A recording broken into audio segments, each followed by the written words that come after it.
Yeah, It yeah, was a yeah. pretty easy to parallelize workload, like one for each of the slowest tests, I guess, and it Nice. spawned them in parallel, and then it just goes off and does it. So that's the current iteration of subagents. They have Very cool. full access to tools, full access to MCP servers. There's still, you know, stuff to figure out, like what's the best UX, when do you want to use them.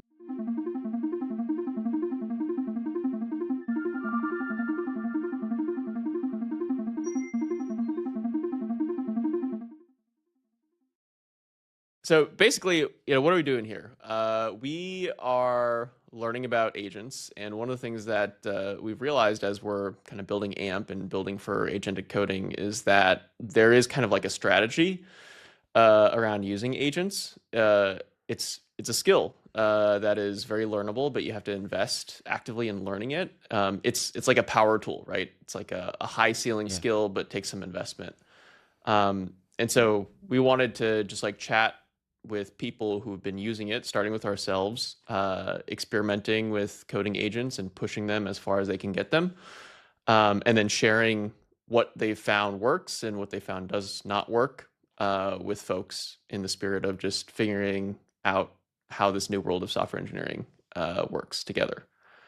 So to that end, I got Thorsten here, creator of AMP, and we're going to talk a little bit today about first some basic like agent stuff, and then some more of the recent features that you've been working on related Yeah. to subagents and preserving context windows and trying out different models and that sort of thing. So yeah, anything to add to that? Glad to be here. No, nothing to add. I mean, just to underline what you've been saying, that it is a new way to program, and I don't want to say we were right, we were first, but it feels like, we said when we had conversations 3-4 months ago, we were like, this is crazy. Like, this is a new way to do this. And now Yeah, slowly, not slowly, but in the last, say, 4 weeks, you had a lot more yeah, blog posts popping up where people were describing, you know, it's context engineering, and an agent does this, and this is what an yeah, agent is good for, and this is what it's not good for. And everybody's discovering a lot of tricks right now. yep. And it's fascinating. It is It's truly fascinating. fascinating. It's like we're reinventing the whole field in real time, which is Yeah. kind of cool. Yeah. And especially, I mean, for me, it's been, I don't know, 6-7 years. For you, it's been, I think, more than 10, like in developer tooling. Yeah. I don't think there's been a bigger change in developer tooling. Like, I think No. last 10 years, maybe language servers, maybe something like Yeah. tree sitter, Yeah. Yeah. formatters, that, like Those were stuff like this, cool. but Yeah. Yeah. Nothing like this though. nothing like this in the last 10 years in developer tooling. It's crazy. It's crazy. Okay, so before we get into the kind of like new stuff, just kind of like level setting here, I want to talk a little bit about the strategy for invoking agents, because I often think it runs counterintuitive both to people who are used to writing code by hand, as well as Hmm. people who were using AI a lot in the sort of like chat LLM era. Hmm. Now we've kind of entered the coding agent era, and the strategy is different now, and in some ways in direct tension with the habits that people learned over Yeah. the past 18 months, 24 months. So talk a little bit about that. Like what would you say is like the overarching like strategy, or like how best would you initiate someone into the world Hmm. of agentic coding? I would say use the mindset of an agent is like this little robot that you can send on its tracks and that does something for you. Yep. And once you set it on the tracks, it will go and try and find the end of that track. And that means it will edit files, it will self-correct if it runs into errors, it will try and find other relevant files, Hmm. run tests, run the compilers, sometimes write code to test its own hypothesis or something. Yep. And that's the UI looks, you know, let's leave aside terminal or not terminal, but Yeah. the general thing, it's just it's still a chat interface. Like it's still Yes. user assistant. So it looks like what AI-based programming was, say, half a year ago, right? Where you had Yep. a Kodi cursor windsurf with the sidebar and you chat to it. And then, Mm-hmm. but the difference is, half a year ago, these models were, it's kind of like the ChatGPT or Claude app, except that you had like utility stuff on top. Like it would come back with code, and you would say, yes, this code, instead of copy and pasting it over here, yes, apply this, and then apply this. And then on top of that, the apps would build stuff like the user has applied this, and then you would chat and so on. But the difference with agents now is an agent, my personal definition is, it's an LLM with access to tools that allow it to change its environment outside of the context window, right? Yep. So what we're talking about here is you give an agent a bunch of tools to modify files on disk, like a programmer. It can create files, list files, update files, glob files, run tests and whatnot. Yeah. And so instead of this back and forth where at some point the agent waits for the user to say, yep, looks good, or, flesh this out some more, the agent can now call tools and do stuff on its own. And when it calls a tool, it gets the results of the result of the tool, and that kicks off this inference call again, and then it does stuff again and again and again. Yeah. And again, like it looks the same. Like the UI is similar, except you kick this off with an initial prompt, and then it goes and does stuff for you. And I think that's the mindset you should have. Like, okay, I'm kicking off this thing, this tiny robot, this agent, and then it goes off and does stuff on its own until it runs out of tokens, or it says, I don't know how to go any further. Yeah. And I would say the second thing is,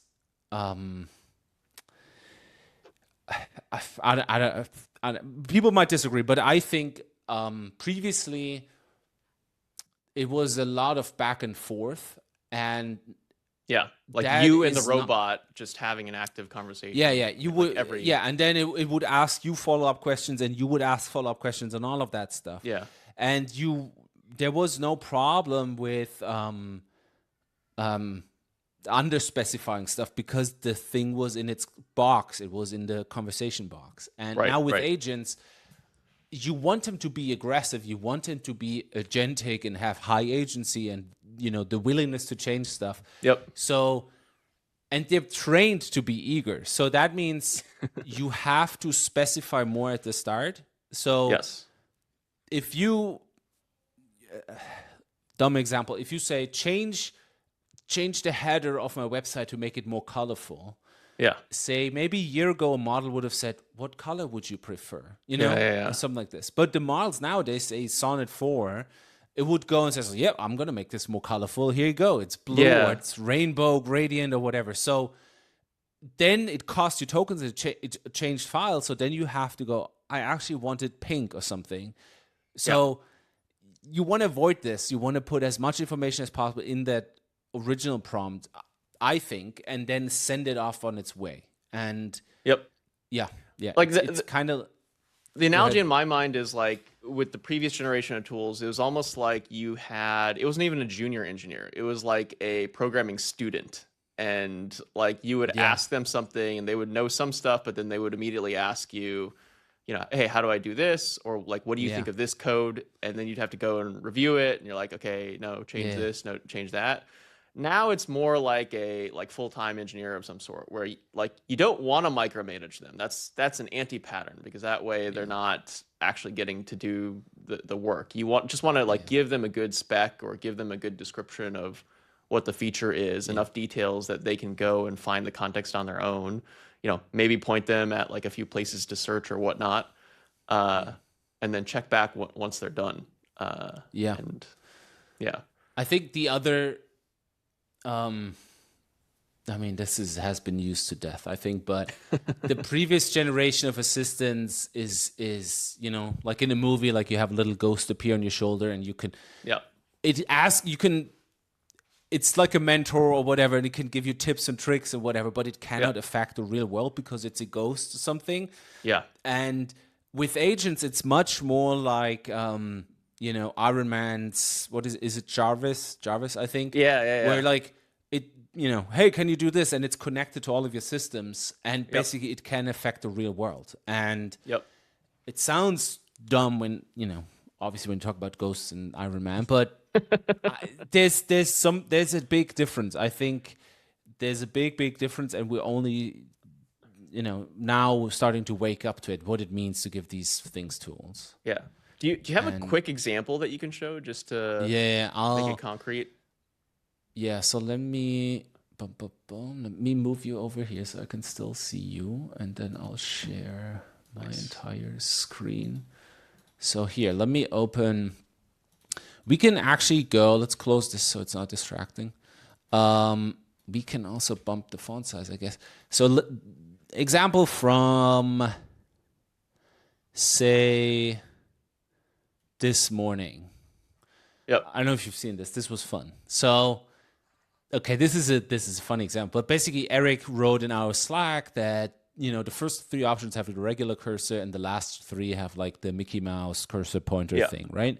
Yeah. And I think it was like, I don't know, 6:10 or something in the morning, and I was like, let's try this. A user reported this. Can you fix it, right? Yeah. And like all you gave it was a screenshot of and this message here, which is counter to what I've been saying, right? You should put more information in the first prompt. But to be fair, this was a joke. But what I want to show is, can you fix it? And look how eager it is, right? It doesn't say, yes, you should probably change the CSS class to, whatever. It's like, yep, I'll research this. So here, we can get to this in a second. It used the search subagent, looked at this, found the issue, changed it. It worked. I thought this was wrongly formatted. I told it to format the file. It was already formatted. I was wrong. That's like a really small thing, but you can see how eager it is. You just, hey, user reported this. It read the screenshot. It found this thing, and it knew my job is to go and help the user accomplish the task, and I'm going to go and do it. I'm going to use another agent to find stuff. I'm going to open this file. I'm going to read this other file. This is already mind-blowing, right? Like, it looks at this file, and then instead of saying, show me the content of this other file, it knows I can open this file. So it finds this other checkbox item thing that's probably referenced in this one.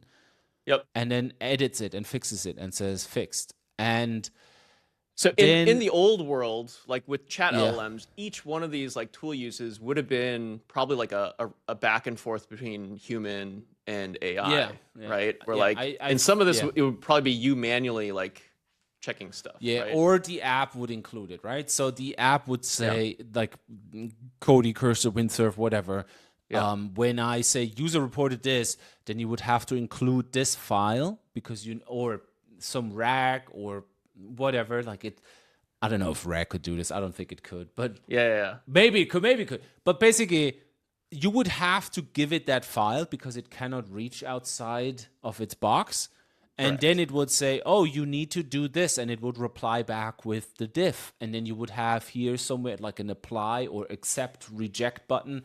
And maybe the app does it automatically. It always accepts and only allows you to review stuff.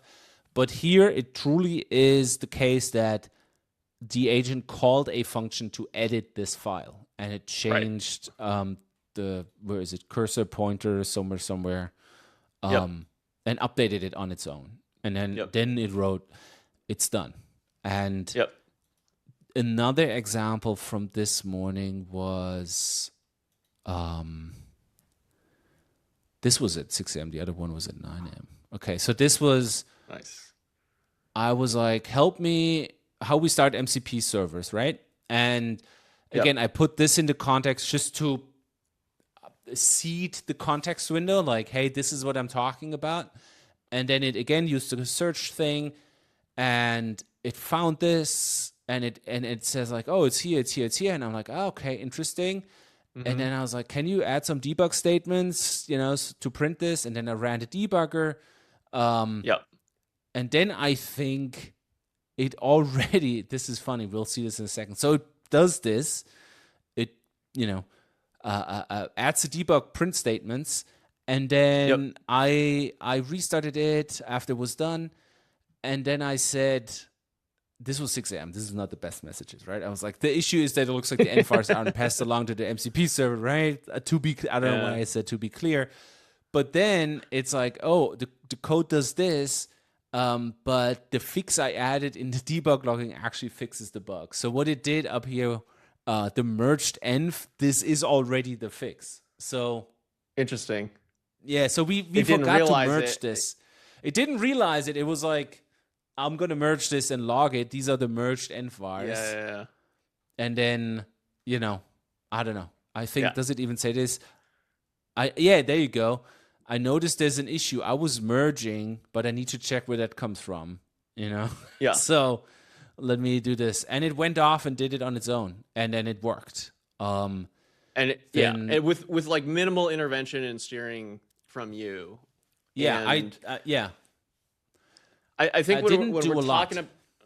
when we're talking about the differences between this and the old paradigm, it's almost like you have to unlearn the habits that you learned with like chat LLM based tools, because the tendency with chat LLMs is like every LLM response, there's like a user action to take. Either you're like responding to it, guiding it, or you're doing something manual.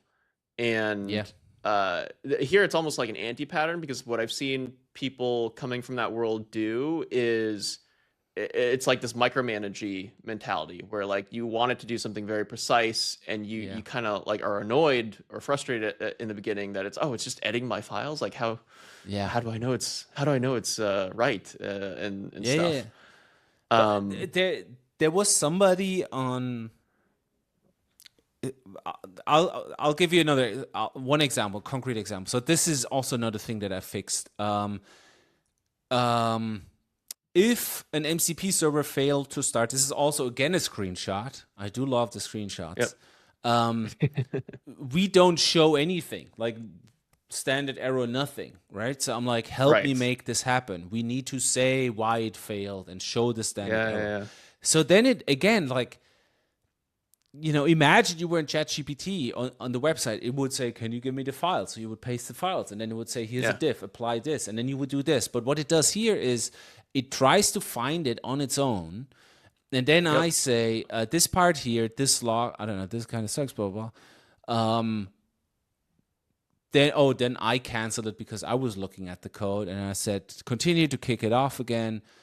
Here it just tries to figure out what the thing this class does, and it gave up. I think it couldn't find it. Does this, and then it went on its own. Like, here's the last message: continue. It looks at this. I need to understand this. It uses search agent, looks at this, fails, does this, and then it changes it, and it actually worked. Like, it works now. If now an MCP server fails to start, we show standard error. And here, now I need to update the UI, right? And it goes, and here I think I don't know what that was. Couldn't replace it. That sometimes happens. Searches for stuff, changes it, creates a new component even, imports this, runs the checks, which is specified in agent MD, fix this, let me test this, we don't have any tests, that's fine, blah, blah, blah, summary, here you go. And then I said, I just reviewed the code again, which is also something you now have to do. And I gave it some more information about the interfaces, did it, and then the interesting bit is now I have, so it basically added a buffer that keeps track of standard error output from each MCP server. If it fails, it puts that in the error. And I'm like, I don't know, like we should probably only keep track of the last 50 lines. And everybody listening, not everybody, people might not believe, but I could do this on my own. Like it's not a hard problem. I could have done this on my own, but instead I'm like, can you change this so that it only keeps track of, say, the last 50 lines? And if it's more, it adds this to the start. So the specificity of this is it's nearly a pseudocode, right? One level higher. It's a pretty specific instruction how somebody should modify the code. Yes. And why didn't I do it on my own? Because I don't know, man. Like, I have a tendency to mess this stuff up. Like off Yeah, by I mean, one. Who knows? Like 100%. slice minus 49. I'm like, how does this work again? Is it negative? What does this do? And You're down a rabbit hole. It's yeah, longer than you anticipated.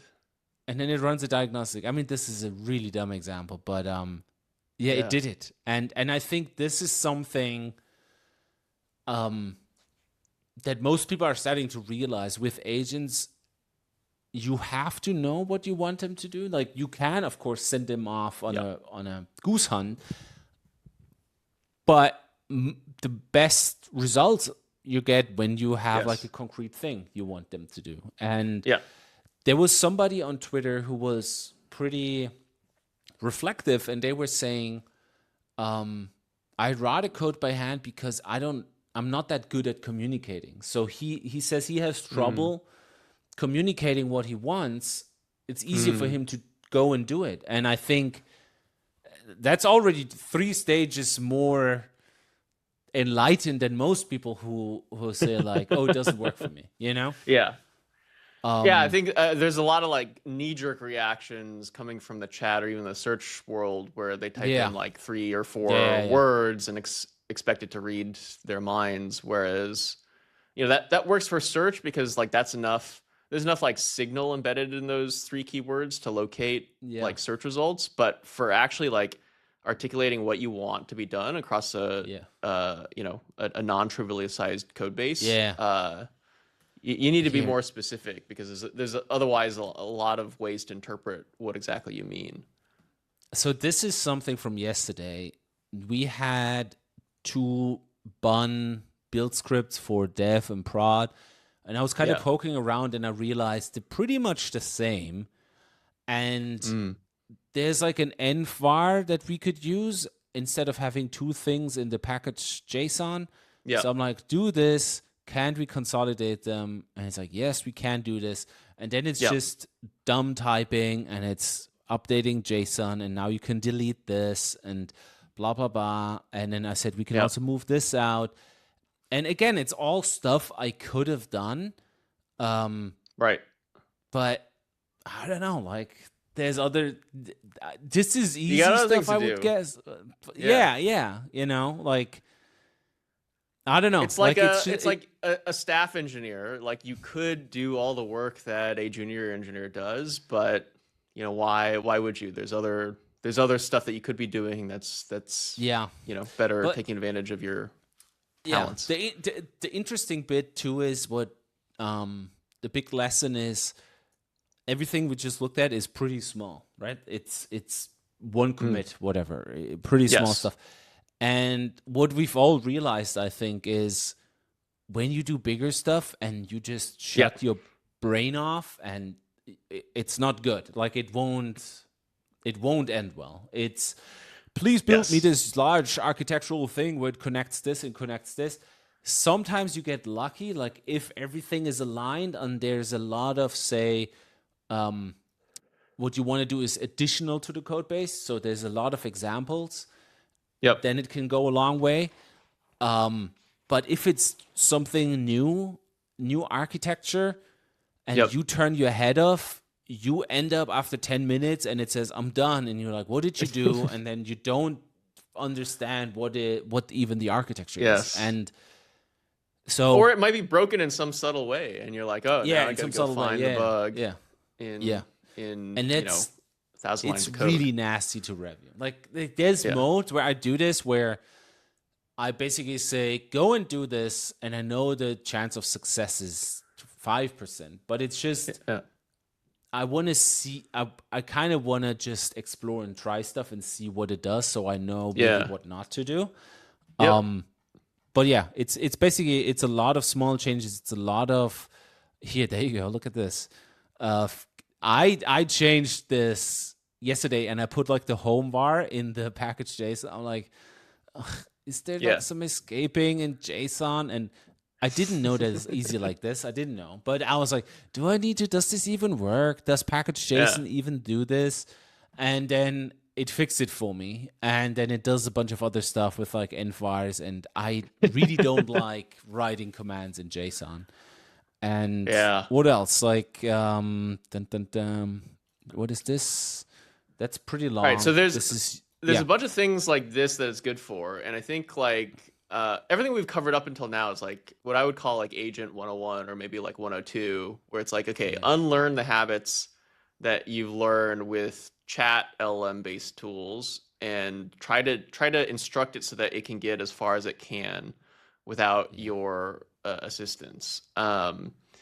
And so like getting past that hurdle, I would say is like the first thing that people have to get past. It's almost like a switch that flips in your brain at some point where you're like, oh, yeah, like this is how I use it. Once you get yeah, past that point, then people start to think like, okay, this is cool. It just did that thing. I didn't have to do much. How can I get it to do like something that's like slightly more complex, longer and longer, larger and larger features or more nuanced bug fixes. And I think this is where like everyone's mind starts to go. And um, one of the limitations that we've encountered there is just like the size of the context window. yeah, So can you talk a little bit about like the context window and how that affects the quality of the agent? And yep, then yep, let's talk a little bit about how we're kind of like solving for that. yep. So absolute basics. Um, these are large language models based on a transformer architecture. They are, as people in a dismissive way say, they are text completion engines. They complete text. So Yep. that means you send something to this large language model, and it will come back with a complete, like with the rest of the text added. Yep. And the context window is how much of the text you can send to the model and how much it can then complete. So Yep. if you say, here's the first 2 chapters of, the Power Broker, the book, write the next whatever Yeah. sentences, it will come back with some sentences. But if you say, here's the first 18 chapters, that might not fit in the context window because Yep. it's too long. So it's kind of like the working memory of this thing. Like you cannot fit more in its head at the same time. And Yep. the thing to know is that everything in that context window matters in subtle or major ways. That means it's Yep. a transformer architecture. So from its perspective, everything you put in the context window is a sequence of tokens, a sequence of, say, characters for our purposes. And in order to figure out how it should complete this text, it's kind of multiplying all of the text with the rest of the text. It's just multiplying a lot of stuff. Mm-hmm. And that means everything that's in the context window has an influence to what it comes back with. So that's Mm-hmm. the basics. When we look at this here, we see a user message, we see a text, a tool use, a text, a tool use, text, tool Mm-hmm. use, whatever. Under the hood, it's the same thing. It's when I write what, remove that this is the description field. I didn't know I said it. That's dumb. When I write this and send it back up, what happens is that everything from that point upwards, including the tool calls, including the mentioned files, Yes. including the system prompt, gets sent to the model. It gets put in the context window, and it's basically instructed, how would you complete this conversation? And then it comes back, and apparently its response is to remove this is the description thing from this text. That's the most likely completion. And Yep. that also fills up the context window. So the longer the conversation gets, we can see my scroll bar here and like the dots. Yep. Everything in here is in the context window. This conversation here is the context window. And you can see down here, we used up 85K of 168K tokens. And yes, for everybody's listening, we use Sonnet 4 right now. Its context window is 200K tokens, including the output tokens. So if we want 32K tokens as output, we have to kind of reserve this in the Right. context window and say, well, the input can only be 168 because at any point in time Yep. you want to get 32K tokens back. So the context window is, I think, the most important concept to grasp. Honestly, it's not something I think you can hide or skip. I don't know, maybe I'm too much, my bias is always like, let me see what's going on under the hood. But I truly think Yeah. knowing the context window is an important thing. And so what you And want and it's is, important because like first of all, there's like a hard stop at 200K, right? Minus the yeah, 32K that you reserve for the output. yep, yep, So yep, you can't do anything like any tasks that like are too long to fit within that context window. There's kind of like a hard constraint there. The other thing that we've noticed is that like even as you approach like 60-70% of the available yeah, context window, there's a certain amount of degradation that happens in yeah, model quality. yeah, Because I think that there's not enough training data when the model's trained that is that size. And so yeah, the rough analogy is it starts to behave like more erratically, like almost like drunkenly, the yeah, more and more yeah, like stuff that's in that context window. yeah. And we don't ever do this, I think, or most people don't do this anymore, but it has to be said. Um, you you want that context window to be focused because you want the agent to be focused on one thing. So Yeah, in yeah, this here, I changed like how something is changed in a Svelte UI thing. If I now yeah, were to say, hey, good morning, can you write a database migration for me? That wouldn't be good because in the context window, there would be now 50% that's about a Svelte component, and then you change the right, topic, and now it's about database migrations. And remember, right. everything gets multiplied with everything else. So your Yep, conversation about the database migration is now multiplied with Svelte stuff, and yeah, it might not lead to the best results, right? Like just if you, I don't know, you leave the party and go to the funeral and you keep your costume on or something, it's just it's not appropriate, and yeah, yes. the Erica, I think she shared this yesterday in Slack. I don't know if was it you or Erica, the analogy that you wouldn't cut your vegetables on the same thing on which you just cut like chicken breast or something. Like you would Yeah, use yeah, a yeah. different surface. Like you don't want that stuff to be Clean contaminated. slate. Yeah, Yeah, clean exactly. slate. And that's kind of what this is about. It's for each specific task, make sure that the context window contains the information that you think the agent should have and not Yep, some other stuff, yep. And So again, like that means the name of the game is preserve or context engineering, they call it as of this week, I think, or last week, yeah, someone coined like the term on Twitter. yeah. Context engineering. Make sure Prompt engineering is dead. Long live context engineering, long I think. exactly. It's not, yeah, that was it. It's not about prompt engineering, it's about context engineering. But Yeah. it's the same thing. But So yeah, there's multiple ways of solving for this, right? Like the goal is to yeah, stretch the context as far as you can and to keep it focused. There's things like compaction and yeah, summarization, and like we implement some of that. But the maybe like newest thing that we're working on here, there's a bunch of things that fall under the umbrella of like subagents, and subagents help preserve the context window of the main agent, and they also solve for this focus problem that you were talking about. So talk a little yep. bit about like subagents, like how do they work in AMP, and like what you find Yeah. them useful for. So let's start. We had it here, right? Was it here?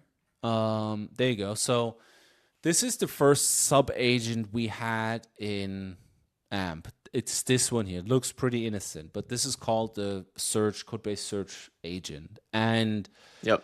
again, the definition of an agent is it's a model that has access to tools and it can use those tools to achieve a task. So Yep. as you can see here, the main agent, this is our main context window, 16%. It's not a lot, but it wants to figure out where some stuff is. So what it does here is it calls another agent, another model, and sends along this instruction. It says, find where the MCP servers are started and how the endfiles are from the former use. Blah, blah. Look for this, look for that. Yep. And this is the result. But if we could go back, we would see that what this agent did it's kind of like the thing that we're looking at, but contained in this smaller window. So what this search agent does is it receives this prompt, and it has, I think, 5-6 files. It can list file, read file, glob file, find file, or something. And it says, can you zoom in on that actually? Like, so this is what the main agent is telling the search subagent to do. Yeah. That top The text. main agent says, find where the MCP servers are started and how the envars are used. And then under the hood, the subagent goes, and it doesn't have anything to start with. Like, it only has what the main agent says to the subagent, and it goes and finds stuff by, again, doing the agentic loop thing and using tools. And the kicker is that if I could point here and say, what was the size of the context window here, it wouldn't be, used up a lot more than up here, because this creates a new context window. It's a new separate conversation. And what we see here is only the input that's in our context window and the result. And the rest is in a different thing. So imagine it's the 60s and you work in an office that has like an archive or something, and you have some interns, and you're like, I need this file, like find me this file. And you don't know whether it's at the front desk, whether it's still in your office, whether it's in the archive, whether it's in your car, whatever.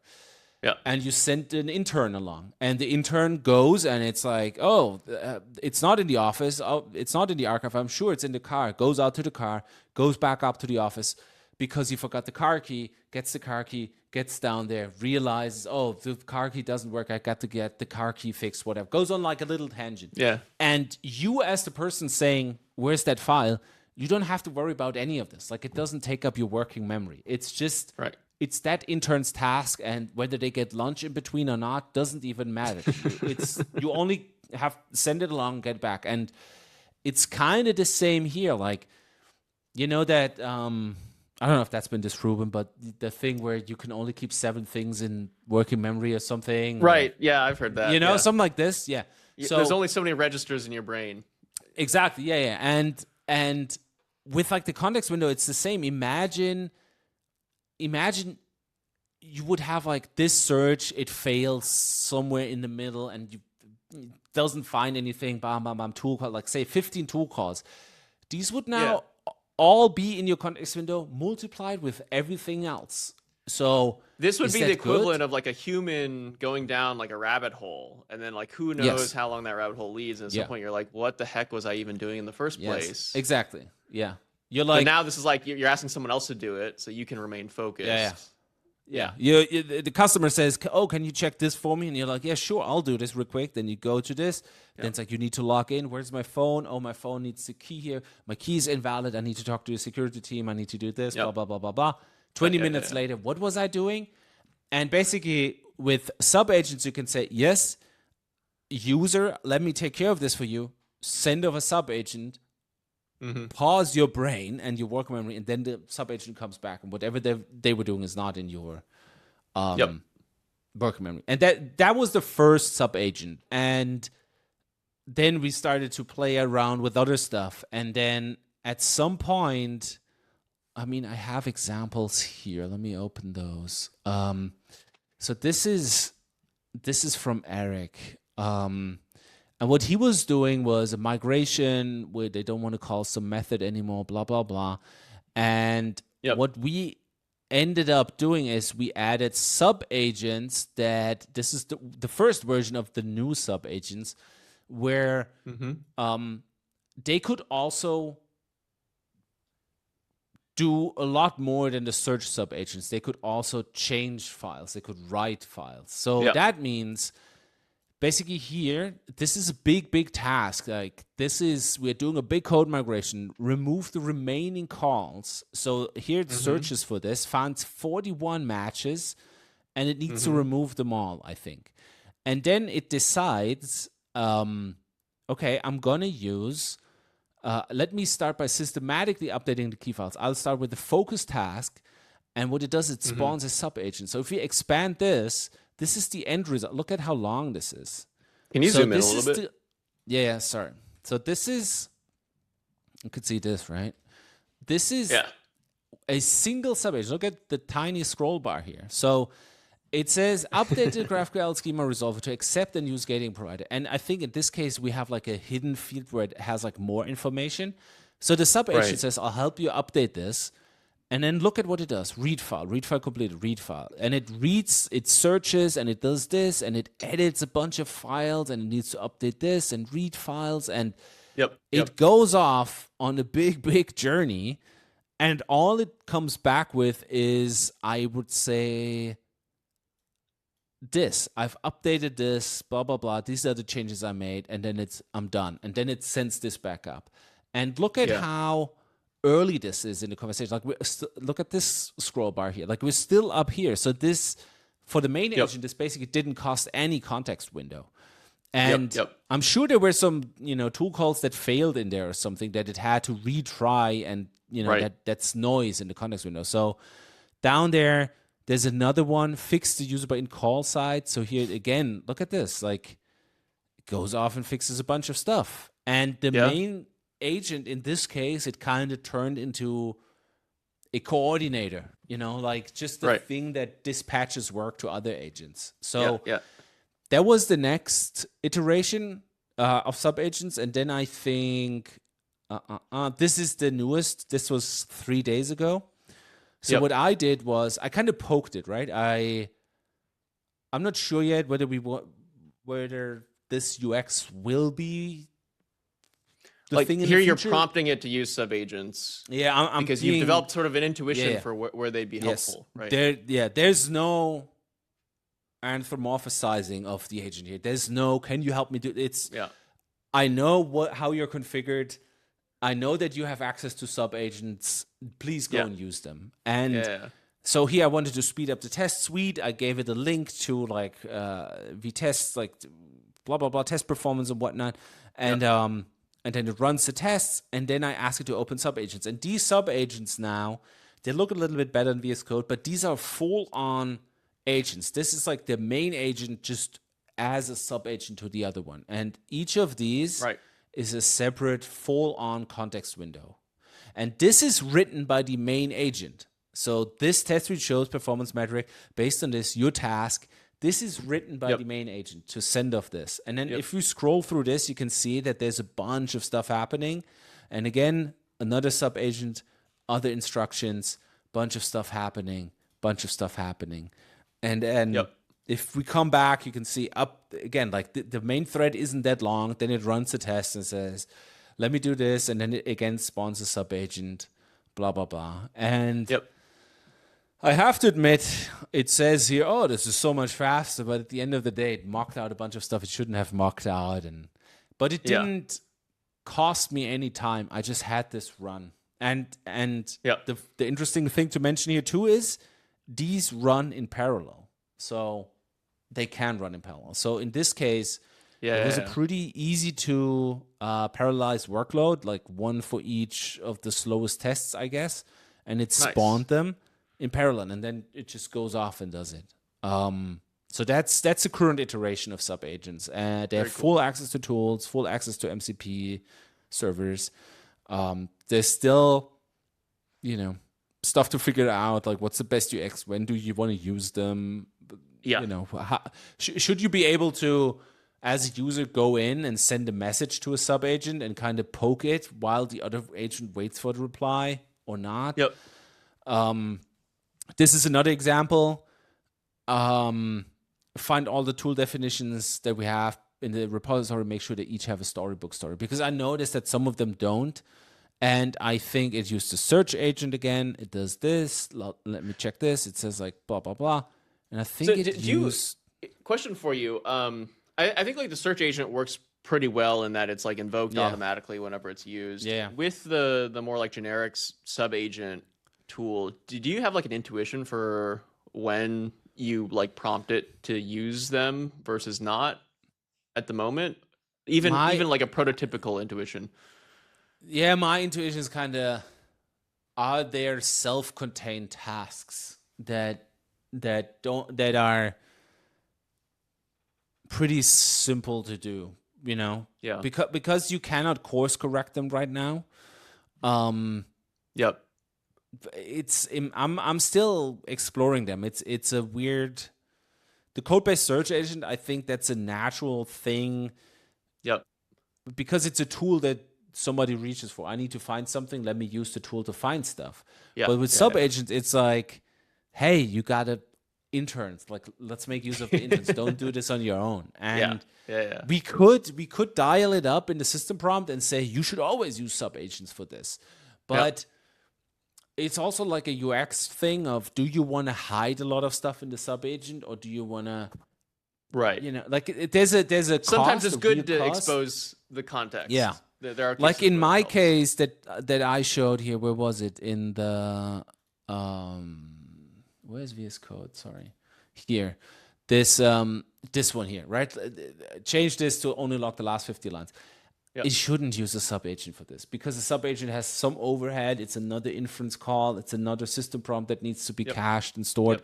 I don't want it to always use a subagent. So in this case, turned it off or don't even prompt it. In this case here, where it has multiple files it should update and it's the same change in every But you file. stop sharing your screen.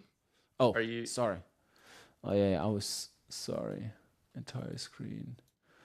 Yeah, I was saying, I hit the button that's right over the other button. Yeah. I was saying in this case here with the 50 lines, I don't want it to use a subagent. That's a pretty dumb change. I don't need a subagent. And here in Chrome, in this thread where it updated 3 files and had to make the same change in all 3 files with slight variations, I was like, you could use subagents for this. And then it's like, let me do this. And it used like subagents. And then each subagent, it says like, create this, do this, update this. Okay. Yeah. So we're almost out of time. Yeah. So before we go, I want to touch upon like the final thing, which is you've implemented a like new subagent that's a separate tool that it makes use of like other models as kind of like the last task. So like talk about what that tool is, what it's called, and why. What's the motivation behind?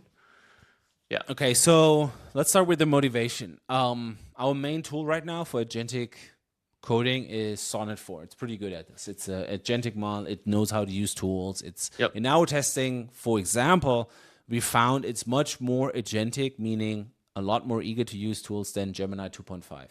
Yes. But there are other smarter models, meaning models that find more bugs or come up with cleverer, analysis that's cleverer than the other thing, or better code review and spots more stuff. And I want to use those models. And I have to use O3, which I like OpenAI's O3. I have to use the ChatGPT app, which I don't like because I have to copy and paste stuff over.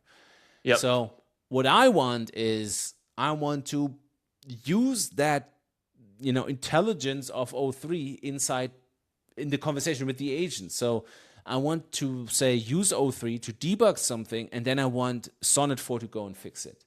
Yeah. And what I've implemented is, let me see if I got examples here. So there you go. This is from 32 hours ago. I had this problem with like an interrupt signal handler, and can we do this but keep the original handler because this overrode the handler? And then it came back with this. I'm like, is this really how it should be? And then I said, where is it? Here. Ask the Oracle whether there isn't that a solution. So what's happening here is I added O3 as another subagent and called it Oracle, and kind of prompted it as a thing that's good for reviewing, for planning, for debugging, all of these like higher level things, not for editing a test file or running terminal commands, like just high level stuff. But I gave it tools and the ability to look and read files autonomously. So this is a tool that the main agent can use. And again, I don't prompt the main agent to constantly use this, but I have it available and I can ask it to use it. So I can basically reach through the agent. And in this case, it asks the Oracle to review stuff. And the Oracle, I think, Yeah, you can see it here. So this is what's passed to the Oracle. It's a Yep. task and a context and files, relevant files. And Yep. this is written by the main agent. So the main agent says, review this handler, context the user's concerned, look at these files. And then O3 goes off and looks at it, and it came back with this prepend listener, which we didn't have, I think. Yep. It had like once, which wasn't a thing, I think. So it has prepend listener. So it's smarter, it knows more. And you can see here, this is not like a nice diff or something, but everything we see here in this text box is returned to the main agent. So then the main agent says, oh, the Oracle suggests a much better approach. Let's use this. And then it goes and makes this edit and implements this better solution. And then it fixes the linting issue and blah, blah, blah. And that's nice. Like it requires some prompting, and of course it would be nice if whenever the agent knows that it doesn't know enough or it's not smart enough, it reaches for the Oracle, and maybe we'll get there. But I really like just prompting it. Here, I ask, like, I think you've also bumped into this. Like, sometimes the models are eager to suggest stuff that they think is good with like framework stuff, with like svelte or effect stuff. And I'm like, I kind of know this is a weak spot. So in this case, I'm like, okay, ask the Oracle why I should do this. So instead of going to O3, pasting a bunch of files in and saying, please come up with a plan for this, I now write this in one thing, and then I automatically have the answer transferred back to the main agent, and then it goes off, and it fixes it and asks it again, and then it makes the change. And it's nice. I only have one text box, only one conversation. And I think like O3 is especially good at this sort of like nuanced reasoning type of thing. And it's interesting. Like, I think you're starting to see like model providers run in divergent directions. Like, everyone's no longer trying to just like copycat ChatGPT and find the best chat LLM. There's now like different patterns of reasoning and thought that they're optimizing for, just because they have different users of their APIs and they're building different products. And so I think we'll probably have more to say about this in probably very soon, maybe like a future edition of this kind of like education series. But already it's already very like exciting, I think, to see the power of combining different models together. Yeah. The cool thing is that we are not one of the foundational model companies, so we can pick and choose, right? And in this case, we can pick and choose Gemini 2.5 and Anthropic, whereas for coding or whatever, whereas Anthropic cannot do this. Like, they won't offer access to Gemini in Claude Code. That doesn't make sense, right? And the other companies, I think what they still rely on is the model selector, where basically for a given conversation, you switch the model and say, now I'm talking to Gemini, now I'm talking to O3 or whatever. But I think what we're starting to see is the need for people to start multiple threads and then combine them and merge information and knowledge. And with like subagents, you can have this. You can start O3, give me an analysis, and then the coder goes and implements it. And others flip it around. The smart model plans and sends off the implementers. And I don't know. For us right now, I think having the implementer as the main agent is still nice. It's the power tool thing. The power. Oh yeah, for sure. All right, cool. We're basically at time, so thank you so much for taking the time to explain some of the new things that are shipping, as well as some of the strategies that you've acquired. For those listening, if you like this, please reach out and let us know. We're thinking about doing more of these, just because there's a lot of different tips and tricks and things that people have discovered, and we just want to make that accessible to everyone out there that's trying to learn how to do agentic coding. Yeah. Thank you. All right. Take care. See ya. All right. Bye-bye.